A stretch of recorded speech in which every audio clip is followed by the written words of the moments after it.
So can you tell me your name and what your role is at n8n? Yeah, totally. So I'm Daniela. I'm working for the automation team at n8n. Can you tell me what is the automation team? I think it's something that most companies don't really have right now yet, but I think it's yet to come.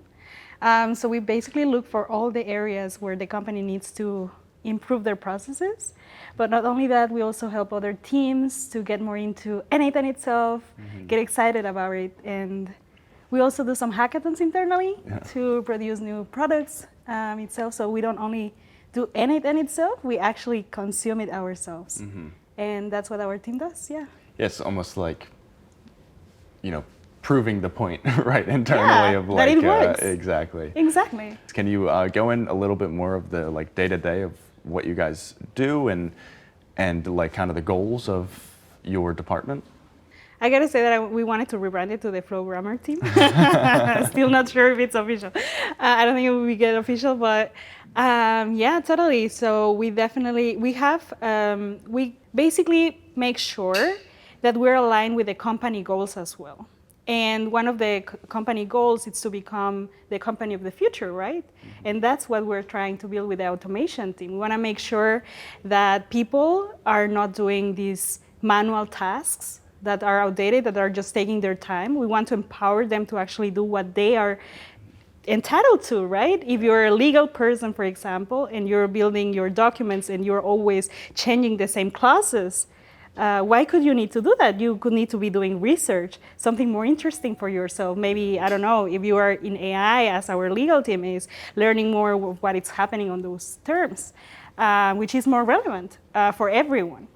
So how does your team go about working with other teams in the company and cross-functional and connecting multiple and even inside of your own to kind of figure out what these processes are, what should be automated, and how to make all these different tools work together?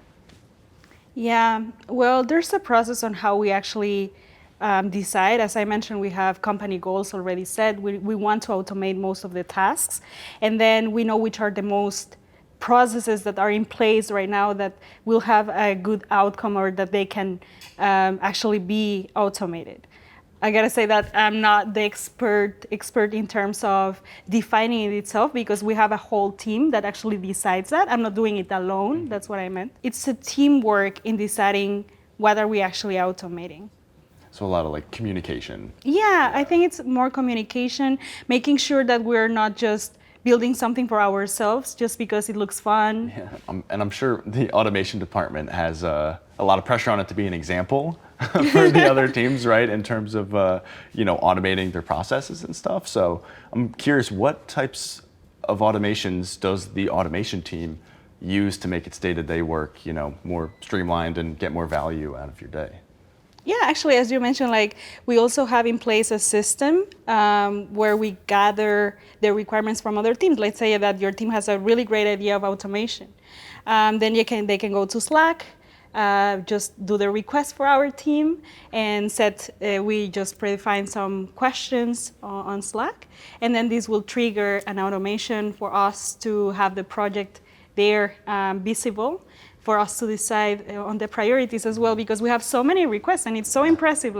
You might think, no, the automation team, it's not needed. No, it's really required, and it's growing pretty quick because many teams really have great ideas on that. And sometimes for us, it's not possible to build all of them, so we just gather the teams, make sure if they have the way to build it themselves. I think this is the best way, because they will also need to maintain it. We cannot be the maintainers for everything. Yeah. So can you tell me a little bit about your philosophy of automation and how you go about the process of what should be automated? So we need to check, first of all, how many times you actually do this task, right? Is it really solving a problem? You can even need to check as well the tools that you're actually using, because at the moment we can see that there's a lot of legacy tools that they exist that are not really built for automations, right? And this can be a really huge blocker. It's how do you actually get the data? I think data is super important thing that sometimes we don't realize the importance of it. And then how do you, in automation, how's the process of connecting all these different tools together, and how do you approach what's worth connecting to, or if something's hard to connect to, like kind of what the approach or philosophy is around that? So I think right now it's more about understanding how the process goes, because processes itself are done by people. And understanding the process, it's actually understanding people, how they work together. When you see a process, you see many departments involved. It's not just one person approving everything, right? There are many people involved, and this is where things get really complicated. And I guess this is the main part, which an LLM will not actually get. You cannot prompt this itself. Not yet. Not yet. Definitely. Can you tell me if you have any like personal like goals or philosophy around, you know, automation or just personally in general? I truly believe that humans still should stay in the loop, always. Like, we should always need to bring people, speak to them about what they're building, what needs to be delivered, that everybody feels actually safe on the way we're doing things, and not allowing just a machine to decide by them. Definitely. How about any like goals? What do you want to bring out into like the world, right? The impact that you want to have. Well, as you can see, I'm a girl, I'm a woman. And this is something that you actually don't see that much. When I was going to all these hackathons and community events, there were barely like one or two girls.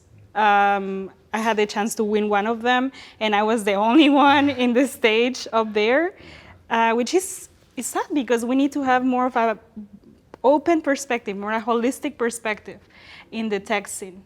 And this is something that, even though like I think we believe that since this has been a topic for a while, this is already set, that we already reached those goals for women or for diversity itself. And it's not true.